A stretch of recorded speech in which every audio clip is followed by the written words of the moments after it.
Assalamualaikum warahmatullahi wabarakatuh, sahabat semua. Hari ini alhamdulillah kita bisa bertemu kembali dalam media video yang insya Allah akan membahas masalah prospek migas ke depan.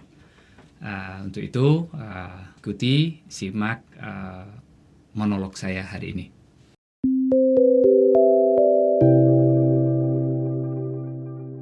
Dengan terpilihnya Presiden Biden di Amerika Serikat, maka kebijakan energi Amerika juga ikut berubah.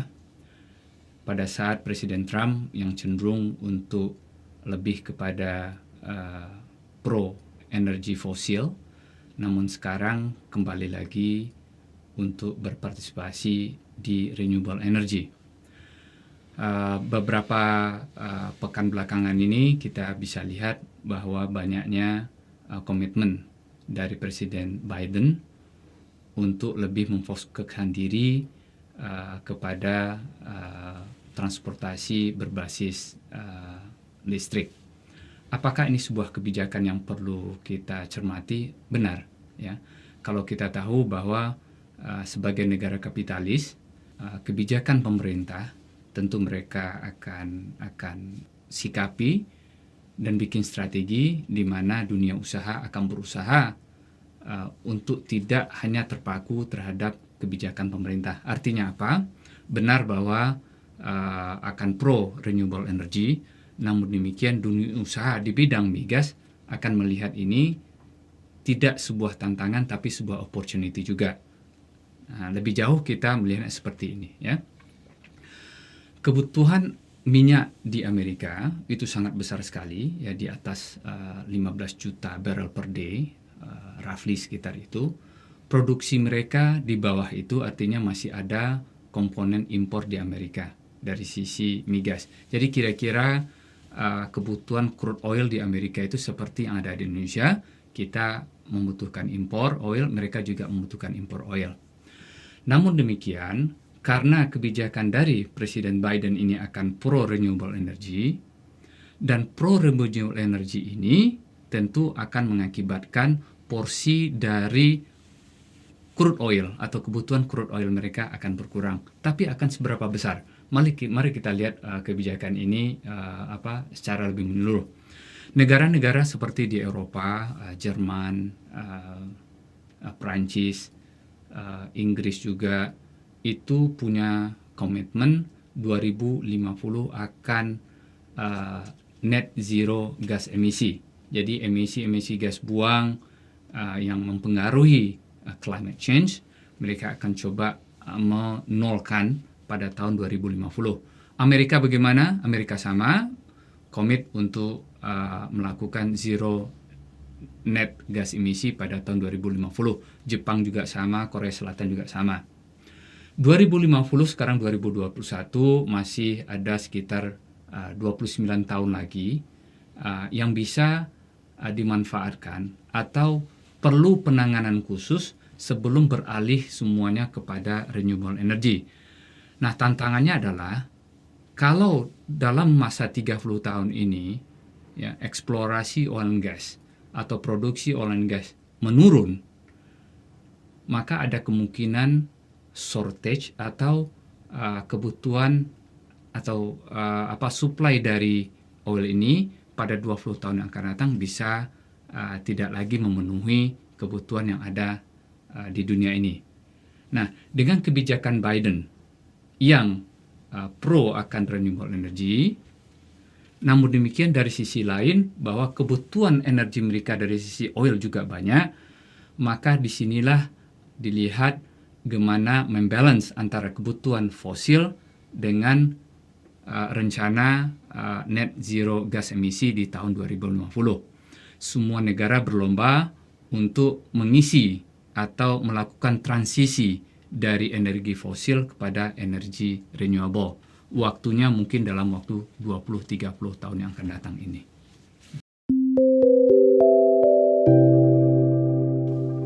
Dengan kata lain, dalam masa 20 tahun, 30 tahun ini, masa transisi ini, industri migas masih memegang peranan penting dalam memenuhi kebutuhan manusia akan energi. Memang benar, mobil listrik, sisi transportasi migas akan berkurang, tapi seberapa banyak berkurangnya? Mari kita lihat ini datanya di dunia ya. Kebutuhan akan oil per day di dunia saat ini itu sekitar 90 juta barrel per day. 90 juta barrel per day. Ini menurut data dari OPEC. Di tahun 2045, kebutuhan oil itu sekitar 110 juta barrel per day. Jadi meningkat sekitar 20 juta barrel per day dalam waktu 20-25 tahun yang akan datang. Jadi rata-rata sekitar peningkatannya sekitar 900 ribu barrel per day.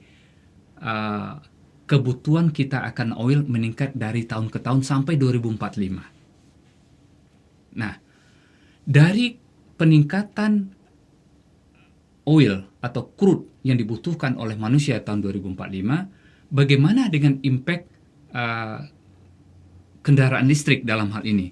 Menurut data yang kami punya, memang benar efisiensi dari sisi engine, efisiensi dari sisi hal-hal yang berkaitan dengan penggunaan fossil fuel itu akan dilakukan dalam 20-25 tahun yang akan datang. Kemudian masuknya kendaraan listrik, menurut data ini hanya akan menggantikan minyak sekitar atau crude sekitar 6 juta barrel per day. Jadi tumbuh 20 juta, digantikan 6 juta oleh baterai. Artinya apa? Kebutuhan kita akan oil akan selalu meningkat sampai 2045. Ini menurut data OPEC. Ini baru dari sisi apa yang dinamakan dengan crude oil. Bagaimana dengan kebutuhan kita akan petrochemical? Baju yang kita pakai sekarang, ya, kemudian kita punya sofa, mobil pun, ya, sofa di mobil, jok mobil, karpet dan lain-lain itu adalah produk dari fossil fuel petrochemical.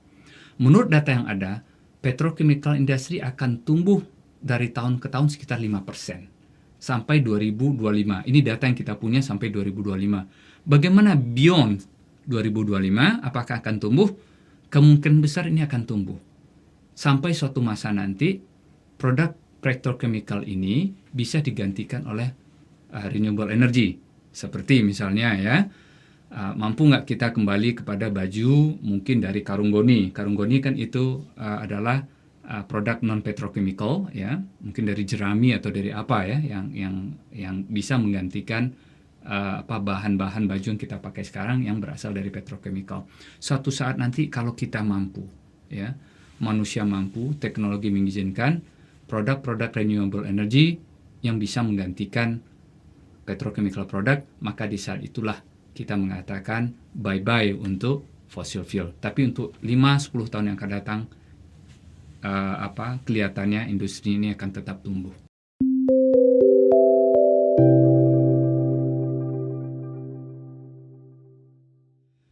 Kalau kita lihat bahwa perlombaan untuk net zero gas emisi antara perusahaan-perusahaan minyak di Eropa dan perusahaan minyak di Amerika, responnya sangat berbeda. Apa bedanya? Satu, ya, kalau di Eropa itu sangat drastis sekali bedanya.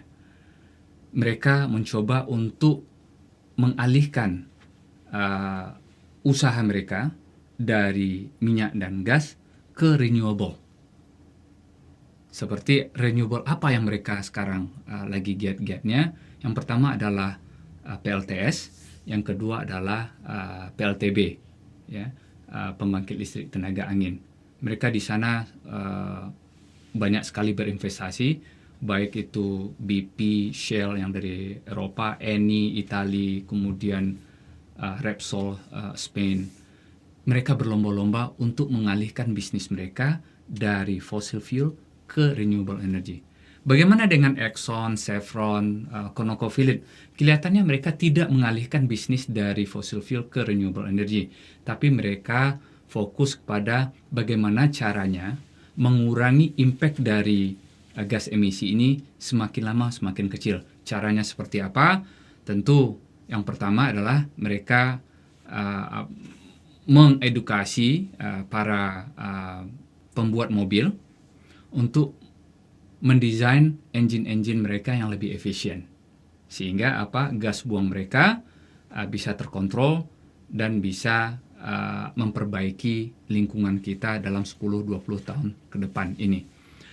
Apalagi mereka lakukan, bisnis mereka tetap di oil and gas, tetapi ada teknologi yang dinamakan dengan, atau program yang dinamakan dengan CCUS, atau Carbon Capture Utilization Storage. Artinya apa? Karbon yang dikeluarkan dari usaha mereka, dari bisnis mereka, itu sebisa mungkin di-capture, kemudian disimpan di dalam bumi. Ini mereka punya teknologi, dan kebetulan juga sudah beberapa tempat sudah melakukannya di Amerika.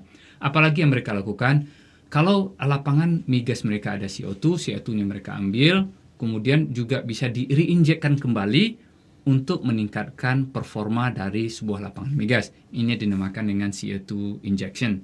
Ini bisa meningkatkan produksi dari sebuah lapangan migas dengan cara CO2 diinjekkan ke dalam sumur, kemudian oil atau gasnya bisa berproduksi lebih. Dan ini mereka sudah lakukan. Jadi dua cara yang berbeda, yang mana yang lebih efektif, mana yang lebih efisien, hanya waktu nanti akan membuktikan.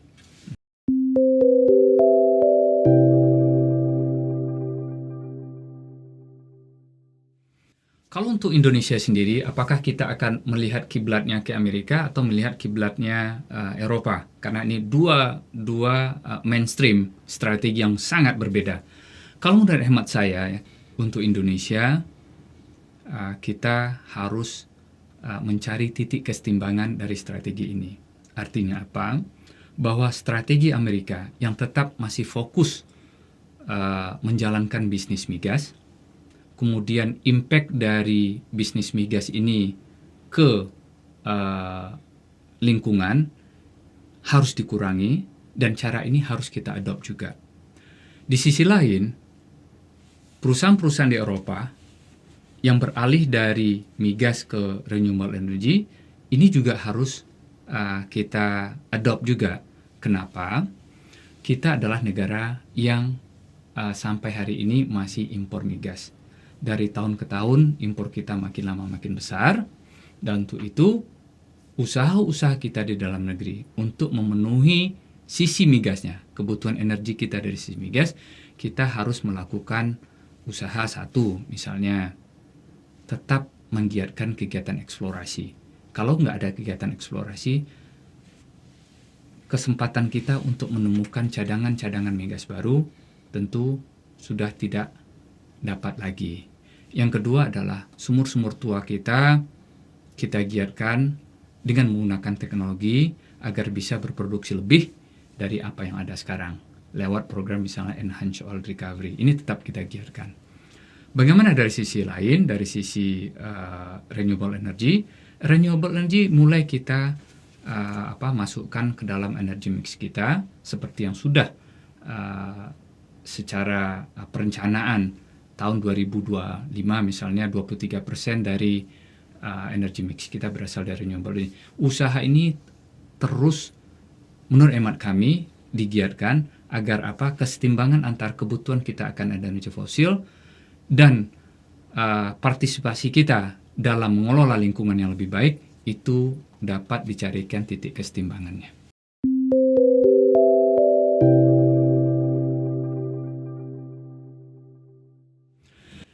Di Indonesia ada sebuah dilema bahwa benar bahwa listrik adalah sumber energi yang sampai sehari ini kita nggak perlu impor, kita bisa memenuhi di dalam negeri.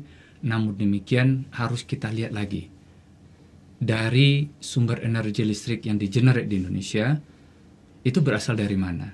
50% adalah berasal dari batu bara, ya. 25% mungkin dari gas, ya. Sisanya dari BBM, kemudian juga dari renewable. Nah, bagaimana kalau kita energi listrik kita berasal dari batu bara? Bagaimana kita melihat strategi ini? Sebenarnya negara kita ini adalah negara yang unik seperti apa? Dari sisi daya beli, ya. Dari sisi daya beli kita tidak sebagus atau belum mencapai tahap seperti yang ada di negara Eropa atau di Amerika atau negara maju yang lainnya. Yang utama bagi kita menurut hemat kami adalah bagaimana menyediakan energi listrik yang mampu terjangkau oleh masyarakat. Nah, ini yang menjadi tantangan kita. Salah satu sumber energi yang murah sehingga masyarakat mampu untuk membelinya adalah batu bara. Jadi pembangkit listrik tenaga uap. Inilah yang murah. Bagaimana dengan renewable energy lebih mahal daripada batu bara? Sementara masyarakat kita masih membutuhkan listrik yang murah sehingga mereka bisa menikmati listrik ini seperti pemakaian listrik di negara-negara yang lain. Mungkin kalau kita lihat Eropa misalnya, harga listriknya jauh lebih mahal daripada kita, karena benar kemampuan masyarakat mereka juga lebih untuk membeli listrik yang lebih mahal. Namun demikian, tentu kita berharap ke depannya PLN mampu menggali sumber-sumber renewable energy sehingga harganya bisa bersaing dengan fossil fuel. Ini harapan kami.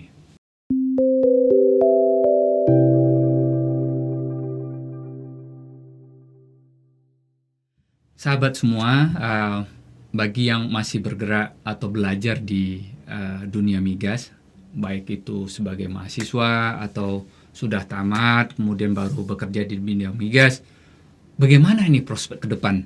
Apakah migas ini sudah merupakan sebuah sunset industry atau industri yang sudah memasuki masa uzurnya? Atau malah ini industri yang masih pada saat peak puncak, namun mulai menurun. Nah, menurut hemat kami, dari data yang ada, seperti data yang disampaikan oleh OPEC, bahwa dalam 20 tahun ke depan kebutuhan akan migas ini tetap tinggi, termasuk dalam ini kebutuhan petrokimikal.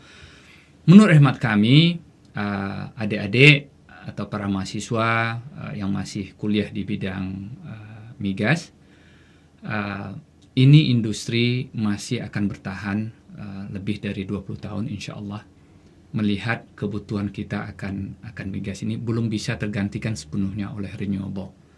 Ya, semoga nanti dengan masuknya renewable suatu saat, ya, yang lebih besar porsinya daripada oil and gas, ilmu yang adik-adik punya di oil and gas itu bisa terpakai untuk bisnis di renewable. Apa contohnya? Contohnya untuk geothermal. Para pelaku bisnis geothermal banyak yang berasal dari industri oil and gas. Kenapa? Drilling programnya sama, yang di drill itu adalah juga bumi, peralatan drillingnya sama, yang berbeda adalah fluidanya. Satu adalah fluidanya gas dan oil, yang satu adalah fluidanya adalah berupa air yang steam dengan temperatur yang tinggi. Jadi artinya, walaupun adik-adik belajar di dunia migas, keilmuan expertise yang dipunyai nanti insya Allah bisa juga bermanfaat untuk kegiatan renewable energy. Juga untuk ini, misalnya PLTB di laut. Banyak sekali praktisi di oil and gas yang berkecimpung untuk membangkit listrik tenaga bayu yang di laut, di offshore. Itu juga para praktisi di oil and gas. Jadi jangan khawatir bahwa kalau belajar di dunia migas nanti lapangan kerjanya makin lama makin kecil. Insya Allah tidak. Baik sahabat semua, ini yang bisa kami share hari ini. Semoga bermanfaat. Kalau ada diskusi, saran, pendapat lain, dengan senang hati kami menerima masukannya. Semoga dalam video selanjutnya bisa kita bahas, insya Allah. Terima kasih.